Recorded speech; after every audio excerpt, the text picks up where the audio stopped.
Do we need any fiber? If we take that all the way to the extreme, being carnivore, and doing that for an extended period of time or extended fasting, not giving the gut microbiome any fiber, what happens then? Well, I think it's very hard to have no fiber.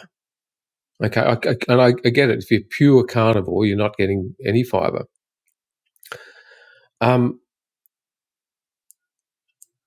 Here's an example: babies. Babies fed on breast milk, pure carnivore, really, aren't they? Yeah. Got big sloppy poos. They thrive. I like experimenting on babies. We can talk about that. At least theoretically experimenting.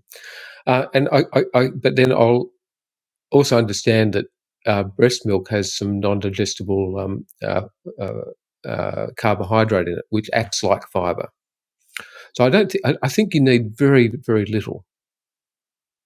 I don't think we need the amounts that we're getting that are argued. So even there is always some non-digestible carbohydrate even in animal-based foods, but it's very small. So I don't think you can ever have zero fiber, which is really just another name for non-digestible carbohydrate. But do we need the amount that we're recommended? No. And I think there have been several studies now looking at very low fiber diets in the management of bowel disorders, in particular, showing significant improvements in constipation, inflammatory bowel disease, and that's again.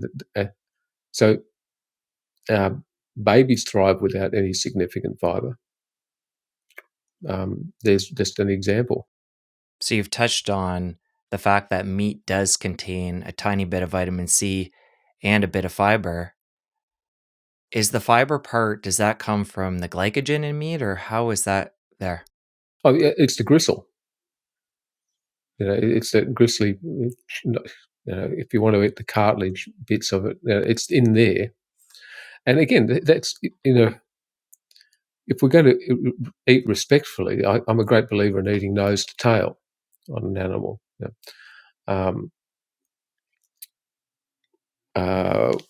Got some farming friends who supply us in lamb, which is fabulous. I give medical consultations to them when they bring up lamb and venison, and they said, they know that I'm after some heart, liver. Don't like kidneys that much, but nonetheless, they can supply me with that. But I said, can we get some tongue? Because tongue is very rich, and so they've just been, we've been chatting about how to harvest the tongue. But again, that's eating the animal from nose to tail. It's actually just, then you get everything. And, and to be fair, once you boil down the animal bones for a broth of something like that, then you're getting you're going to be getting some of those small amounts of fiber. But do I need the fiber? I don't think I do need the fiber. I don't believe I can get away with having a zero fiber intake. And when it comes to the glycogen piece, though, within meat, getting a small amount of carbohydrate through that, is the fiber piece tied to that, or is it separate just through the gristle? No, I don't think there's no fiber in glycogen. It'll actually be in the bits of gristle. Right. And I have some nuts. So therefore, nuts have got fiber in them. But again, I'm not having masses of that. And I think I'm addicted to food. I think we're all addicted to food in some respects. And I used to be a fat kid, and I used to be sugar driven, and so I like eating. People say, "What do you think about fasting?" I said, "I actually like eating. I don't like fasting that much." And for me, I don't eat a lot, but I like getting up and having food in the morning. I won't call it breakfast because that's just breaking your fast. Again, that's a politicized term, breakfast. Again, breakfast is the most important meal of the day. Have you heard that term?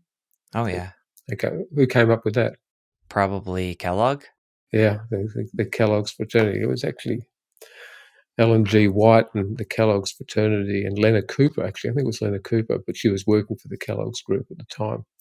And she was the person who formed the American Dietetics Association and wrote all the textbooks for the American Defence Forces and then for textbooks for nutrition for the next 40 years.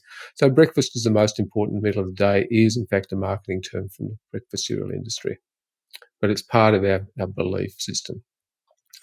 Belinda breaks her fast at lunchtimes. She tends not to eat in the mornings. She's an intermittent faster by definition, has done it for decades.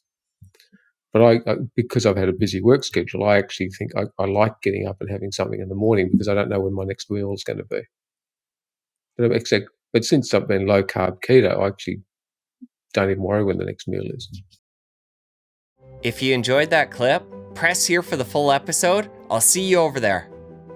Once you understand where the non-science is coming from, where the propaganda is coming from, and it is industry, pharmaceutical, and religious ideology, now I understand why I was conned in my medical education.